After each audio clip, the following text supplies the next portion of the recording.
안녕하세요. 오늘은 여러분께서 특히 궁금해하셨던 그 주제, 포토샵 GTQ 1급 시험 1번 문제 해결의 핵심이죠.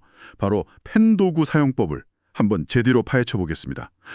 이게 펜 도구 때문에 시험에서 좀 애먹는다 이런 요청이 꽤 있었어요.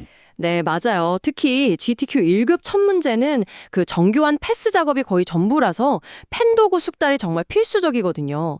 그래서 오늘 여러분 요청에 딱 맞춰서 이 좀 까다로울 수 있는 펜 도구를 어떻게 하면 좀 더 쉽게 다룰 수 있을지, 네, 그런 실질적인 방법에 좀 집중해서 얘기 나눠볼게요.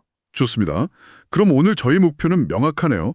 좀 복잡해 보이는 펜 도구를 GTQ 1급 1번 문제라는 그 구체적인 상황에 맞춰서 정말 필요한 핵심만 딱 뽑아서 최대한 쉽게 설명해 드리는 거.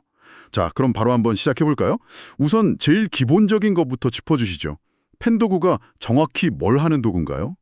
펜 도구는요, 기본적으로 벡터 패스라는 선을 만드는 도구라고 보시면 돼요. 그러니까 앵커 포인트라고 하는데 이걸 찍고 그 점들을 연결해서 모양을 만드는 거죠. 중요한 건 이렇게 만든 패스는 아무리 확대해도 그 이미지가 깨지지 않아요. 그래서 로고나 아이콘처럼 아주 정교한 외곽선 작업할 때 꼭 필요하고요.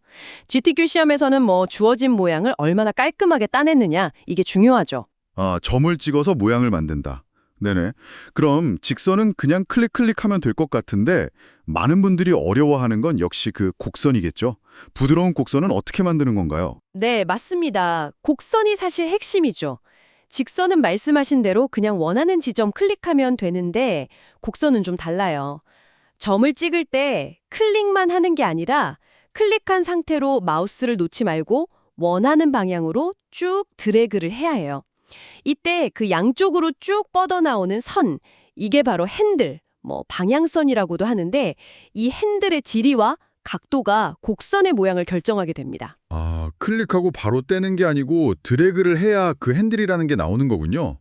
그럼 그 핸들의 길이 그리고 각도가 곡선의 휘는 정도, 그러니까 곡률을 정한다는 말씀이시죠? 예를 들어 핸들을 길게 빼면 곡선이 더 확 휘나요? 정확합니다. 핸들을 길게 쭉 드래그할수록 곡선의 휘어짐, 깊이라고 할까요? 그게 커지고요. 그리고 핸들의 각도, 즉 방향은 곡선이 시작되는 방향을 결정해요. GTQ 문제에서 자주 나오는 그 S자 곡선 같은 거 있잖아요. 그런 거 그릴 땐 다음 점 찍기 전에 핸들을 곡선이 갈 방향으로 미리 좀 뽑아주는 감각? 이게 중요해요. 약간 고무줄을 당기는 방향과 세기를 조절한다 이렇게 생각하시면 조금 이해가 쉬우실 거예요. 오, 고무줄 비유 좋네요. 딱 와닿는데요. 그런데 곡선을 그리다가 갑자기 뾰족한 모서리, 각진 부분을 만들어야 할 때는 어떻게 하죠? 핸들 때문에 계속 부드러운 곡선만 이어질 것 같은데요. 아, 그거 정말 중요한 질문입니다. 바로 이때 필요한 게 Alt키예요. 곡선을 만든 직후에요. 마지막에 찍은 앵커 포인트 있죠. 그 위에 마우스로 올리고 Alt키를 누른 채로 클릭 하면요. 다음 경로에 영향을 주는 핸들의 한쪽 방향이 딱 끊어집니다. 이렇게 하면 부드러운 곡선에서 바로 날카로운 직선으로 넘어가거나 아니면 다른 방향의 곡선으로 확 전환할 수가 있어요. GTQ 도안에서 캐릭터 꺾이는 부분 딸 때 이거 없으면 안 되죠. 필수 기술입니다. Alt키로 핸들을 끊어준다. 와, 이게 진짜 핵심 기술 중 하나군요. 아, 알겠습니다. 그럼 GTQ 시험에서 도안을 따라 그릴 때요. 그 앵커 포인트, 점은 어디에 찍는 게 좋을까요? 막 많이 찍는 게 좋은 건가요? 아니면 좀 적게 찍는 게 좋은 건가요? 이것도 좋은 질문인데요.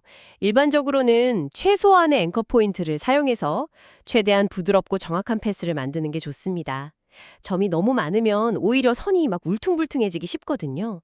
팁을 하나 드리자면 곡선의 정점, 그러니까 가장 볼록 튀어나오거나 가장 오목하게 들어간 부분 있죠. 거기에 앵커 포인트를 찍는다고 생각하면 핸들 조절이 조금 더 수월해질 거예요. 그리고 너무 망설이지 마시고 좀 과감하게 드래그해서 핸들을 길쭉하게 뽑아서 부드러운 곡선을 만드는 연습을 하시는 게 좋아요. 어차피 수정은 나중에 직접 선택 도구로도 얼마든지 가능하니까요. 아하, 최소한의 점으로 곡선의 정점에 찍고 핸들은 좀 과감하게.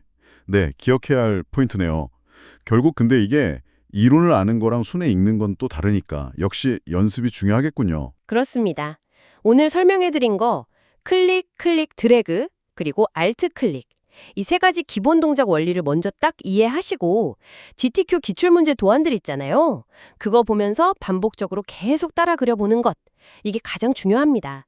특히 그 곡선 핸들 조절하는 건 뭐랄까 자전거 타는 것처럼 정말 몸으로 익혀야 자연스러워지거든요. 네. 오늘 저희는 포토샵 펜도구, 특히 GTQ 1급 시험 1번 문제 해결을 위한 그 핵심 사용법을 여러분의 요청에 맞춰서 한번 집중적으로 살펴봤습니다.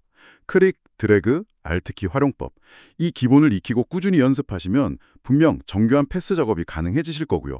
이건 뭐 시험 합격은 물론이고 디자인 실력 자체를 키우는데 아주 중요한 밑거름이 될 겁니다. 원리를 이해하고 이걸 바탕으로 꾸준히 연습하는 것. 이것이야말로 GTQ 시험에서 펜도구를 정복하는 가장 확실한 길이라고 생각합니다. 복잡해 보여도 기능을 단계별로 차근차근 익혀 나가시면 여러분도 충분히 해내실 수 있습니다. 마지막으로 이런 질문 한번 던져보고 싶네요. GTQ 시험이라는 어떤 목표를 위해서 이 펜도구의 정밀함을 마스터하는 과정이 단순히 시험 합격을 넘어서요. 여러분의 디지털 창작 활동 전반에 과연 어떤 새로운 가능성을 열어줄 수 있을까요? 이 펜도구라는 하나의 관문을 딱 통과했을 때 이전에는 복잡하게만 보였던 다른 도구들이 또 얼마나 새롭게, 어쩌면 더 쉽게 느껴질 수 있을지 한번 생각해 보시는 것도 꽤 흥미로울 것 같습니다.